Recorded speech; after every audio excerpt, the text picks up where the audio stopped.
But why haven't Israel retaliated, and why does it feel like Iran is winning? You see, despite years of economic sanctions, international isolation, and internal challenges, Iran has not only survived, but is arguably winning in its geopolitical strategies. But what exactly does winning mean in Iran's context? And how is this seemingly isolated nation achieving its goals on the global stage? From expanding its influence across the Middle East to advancing its nuclear program and mastering asymmetric warfare, Iran has proven itself as a regional powerhouse, defying expectations from global superpowers. Today, we're going to break down the 5 key ways in which Iran is winning and why the world is watching closely. Is Israel really going to respond to Iranian attack? I think that's a pertinent question that we should be asking. But let me guess. I guess 75% that Israel is not going to respond, and 25% it will respond. And why do I say so? Because Israel knew very well that if they respond to this attack, it is a guarantee of mutually assured destruction between both them and the Iranians. Even if they succeeded in taking out the Iranian nuclear facility, the Iranian refineries, and the Iranian energy facility, Iranians have missiles across their country in hundreds of thousands, and releasing only 10,000 of these missiles is capable of impacting unimaginable damage to the Israeli state, because Israel is a very small country, right? Look at the impact of the 200 bombs that were released against Israel. It wiped out a lot of military facilities, 38 F-35 jets, and even Mossad HQ, is wiped out, and several facilities are destroyed. Several military installations of Israel is destroyed, because Iran actually target only the military and intelligence capacities of Israel. So if they release 10,000 of these bombs, just imagine the damage it will cause. This is just 200. So, and taking out nuclear facility or energy facility is not going to stop the attacks. And that is why I am not sure Israel is going to respond, because Israel knew that they are working on the wings of the American empire. Forget about all the military capacity that they have, sophisticated technology, sophisticated fighter jets, tanks, and ammunitions. It's all American firepower. It's not Israeli firepower. It is an American-backed firepower. And Israel is a sophisticated, mature country that they understood that the American empire is playing them. And the American empire can stop at nothing, by making sure that they fulfill their dream of global dominance, by making sure that there is no currency that will rival the United States dollar, by making sure that the BRICS alliance that is taking over the Middle East does not in any way challenge United States hegemon. So the fact that there is a willing asset in Israel pushing themselves to fight against some of the Middle Eastern powers, the Americans will be very happy to do that. But if Israel is failing, Americans will not shy away from giving up on them. You can write this down. Forget about the fundamentalist push or the ideological or the historical context. All those things are being pushed for power and control and nothing else. Therefore, Israel understood the game very well. And Israel's interest is to find a Jewish homeland. The Jews have suffered seriously in the hands of Europeans for centuries. The Europeans have maltreated Jews in many places, which ended up with the 1939-1945 Second World War that ended up in massacring millions and millions of their members. So they need a homeland for themselves. And now that they have come to settle in current place, they have already established a base, and they don't want that base to be destroyed. The target of all this attack against Gaza, against Palestinians, and now against Lebanese is to assert their power to register their presence, that we are now here, we are in control, we are powerful, and all the surrounding neighborhoods must come together with us and normalize on our terms. That's what Israel wants. And at the end of the day, the Arabs and the other groups around Israel, which is about 150 million people, may likely normalize relationship with Israel on the equal terms that Israel is there to live. And it's not in Israel's interest to create a catastrophic war with over 150 million people surrounding them. They know that they cannot succeed. So they also want to secure themselves a base. So the fact that they have asserted control, registered presence, and perhaps even secure a permanent base for the Jewish people, I think is enough for them. So they may not want to provoke something beyond this. But the Americans, empire, which is like NATO, have a strategic larger interest, and that larger interest and power and dominance. There has never been a power since 19th century that challenges American preeminence and predominance of global affairs like the rise of the BRICS alliance. This BRICS alliance is capable of challenging the whole idea called the American dream, and therefore the Americans will not want to leave it to fly. Israel knew about that. And Israel is leveraging on American desire to dominate the Middle Eastern resources by pushing its own agenda of permanent settlement in the Middle East. Now that they have gotten to that point where they have asserted control, having lucky to have one of the greatest salesmen in the world in Benjamin Netanyahu, who actually is able to sell the Israeli project to the globalists, to the global stakeholders, and to even Israeli themselves. I think that drama is likely coming to an end. Even though you see it as something that is going to be hot, like we are expecting a massive bomb out, but I am likely, as I said, saying that 75% likely that Israel may not respond as violently as they said they will from the attack from the Iranians, because they do not want the crisis to go beyond what will also scatter them once again and push them out of the land where they have successfully settled now. So these are the major contexts that is happening, and therefore I want to believe that we should wait and see, but the whole drama is between the American empire and the BRICS alliance. So it is important for African countries to actually re-architect their foreign policies to look towards the BRIC much more inherently and much more deeply, because the future is obviously belonging to the BRICS. A situation whereby you have the whole of Middle East recalibrating itself around the BRICS power, you have China and Russia and India all in the BRICS. We in Africa, which also is driven principally by natural resources, will have a better place in the BRICS than in the American empire nations. And as I'm talking to you, my guess is this: likely that Israel is going to recalibrate itself, reintegrate into the Middle Eastern proper, and even join BRICS. That is likely what is going to happen. So it's a game of interest. It's not a game of ideology. It's not a game of one religion or one persuasion or one tribal. It's a pure game of power, dominance, and control. And as I'm telling you, Israel has already secured a permanent base in the Middle East and is now a stakeholder. And the Arabs will be ready to sit with Israel and discuss proper. And that is the aim of Israel. So therefore, I am not sure they are going to provoke a much wider war that will deny them this opportunity. And that is why I am almost 75% certain that Israel might not respond as violently as they said they will against the Iranians. Let's talk about Iran's mastery of proxy warfare. For decades, Iran has strategically supported non-state actors across the region.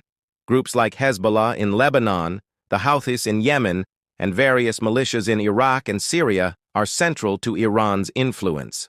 Instead of direct military confrontation, Iran has empowered these groups, creating a network of loyal allies that stretch from Tehran to the Mediterranean Sea.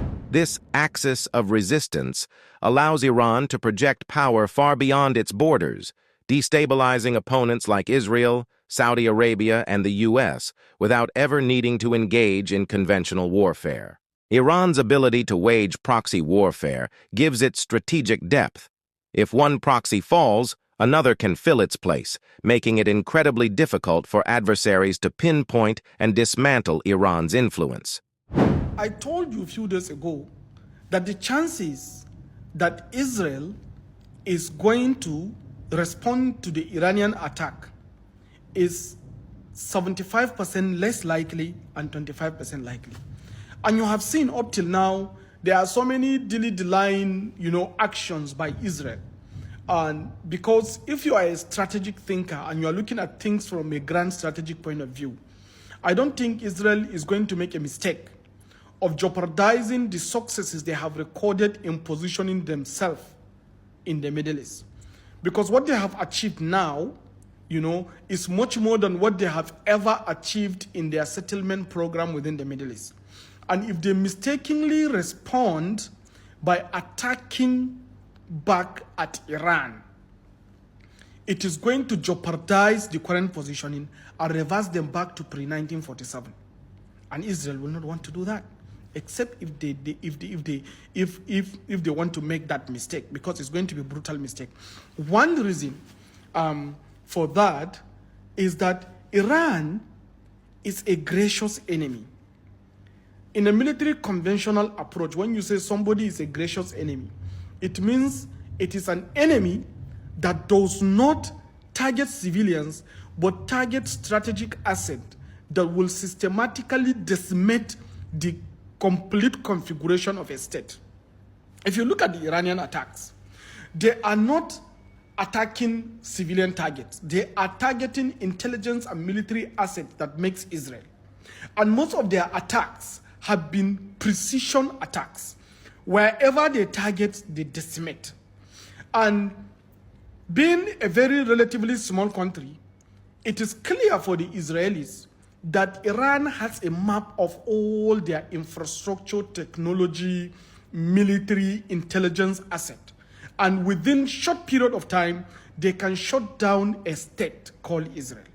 Almost all the strategic assets that make up an Israeli is properly mapped by Iranians. And that is why when they launch a rocket attack or a missile attack, it hit a particular target in Israel that Israel will take long period of time to rebuild. Even though Israel may attack and kill some civilians and attack hospitals or target some bunker or mass executions, but that doesn't mean that you are actually eliminating a strategic asset. In this amphibious, techno-driven warfare, it is not about killing a leader of a terrorist group. In fact, history has shown that the more you eliminate the leadership of an organization, especially a very brutal, violent, or maybe a military organization, you tend to give rise to some deputies that are very strong, in much cases much more brutal than the previous leader, who was somewhat compromising. Because anybody that will emerge as the next leader of Hezbollah is likely going to be much more worse than what you see Hassan Nasrallah was doing.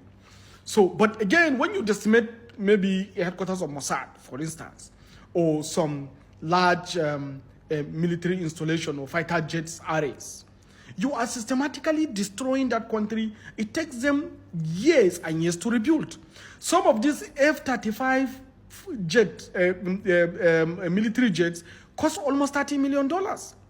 So you can't imagine a country to make a mistake of exposing its strategic asset to an attack of a brutal yet gracious enemy.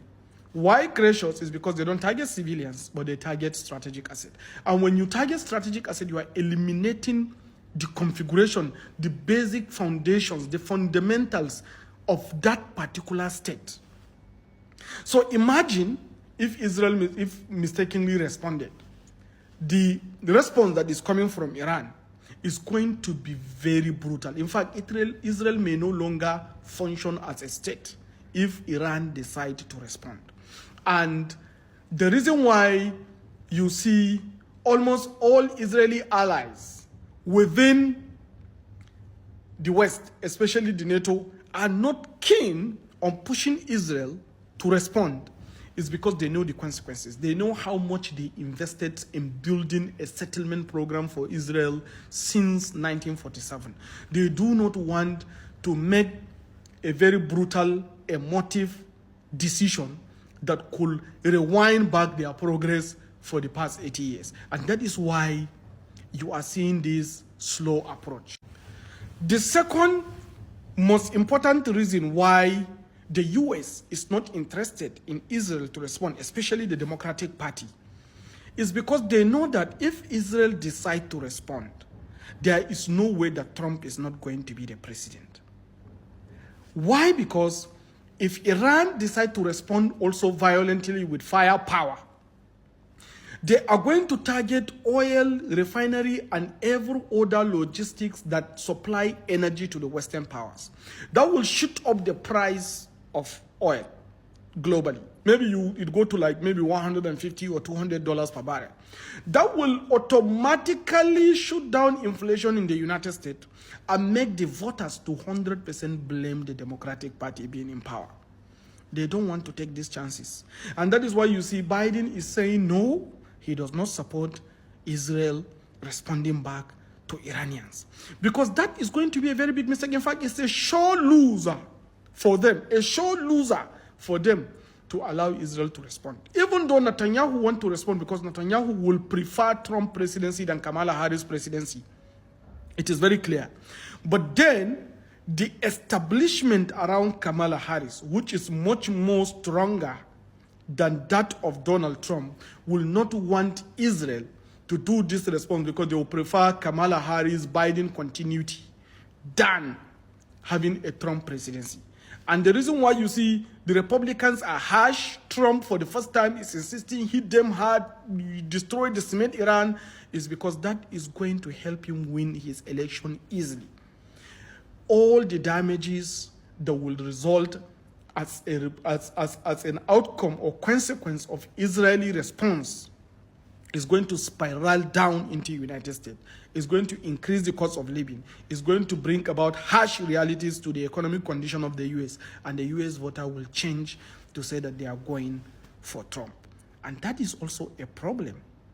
So that is why I don't think even Israel wanting to respond, they may likely target some other areas that is not going to attract Iranian, harsh response. People don't understand. Iran is not Arab. Iran is a Persian country. Iran has 5,000 years of unceasing historical relevance in the global affairs.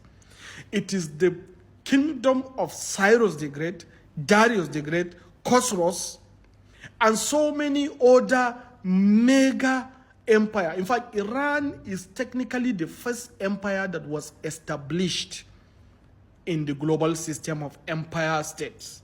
You need to check that. And they maintain their identities, they maintain their culture, they maintain their tradition over a period of 5,000 years. And the reason why they observe strategic patience for some time is because they understood this historical antecedents. The fact that almost all Iranians now are in the mood of war, all Iranians, and they have almost 49 million people that are available for military service. Forget about the number of 500 or 600,000 active military that they have. Statistically, it shows they have up to 49 million people that are within the military service age. If these guys decided to go violent against Israel, it's going to be the end of the Zionist agenda in the Middle East. And I don't think they are ready to take these chances. So, Israel will not respond.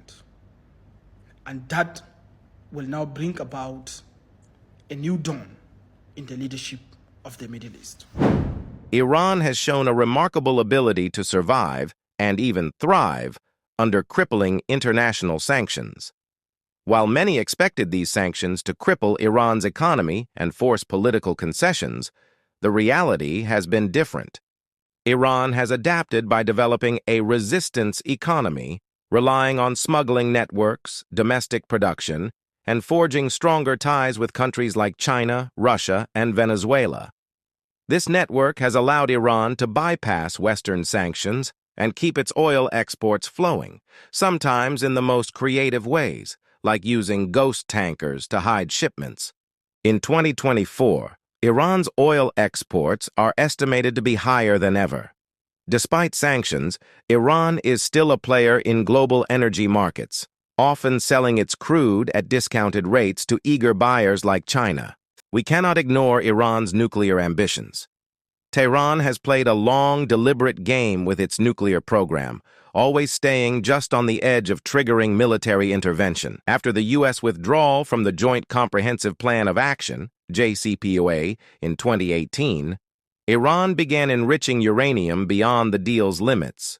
Today, they're closer than ever to achieving weapons-grade enrichment, all while maintaining plausible deniability, claiming their program is for peaceful purposes. This has put pressure on the international community. Iran's nuclear capabilities give it leverage in negotiations and increase its deterrence, making military strikes against Tehran a far more dangerous proposition than before. Iran's diplomatic game has been sharp. In an era where many expected Iran to be isolated, Tehran has built new alliances and strengthened old ones. It's increasingly looking eastward, deepening ties with China and Russia, two of the world's most influential players. The signing of a 25-year strategic partnership with China, alongside increased military cooperation with Russia, has made Iran a vital part of the anti-Western bloc. This gives Iran leverage not just regionally, but globally, as it positions itself as a critical player in the broader geopolitical rivalry between East and West. Lastly, Iran's soft power is a key factor in its regional success. Through media channels like Press TV, cultural diplomacy, and religious influence, Iran has built a narrative that resonates with many across the region, especially in the Shia world. Religious ties, particularly with Shia-majority communities, give Iran ideological leverage that goes beyond just military or economic power.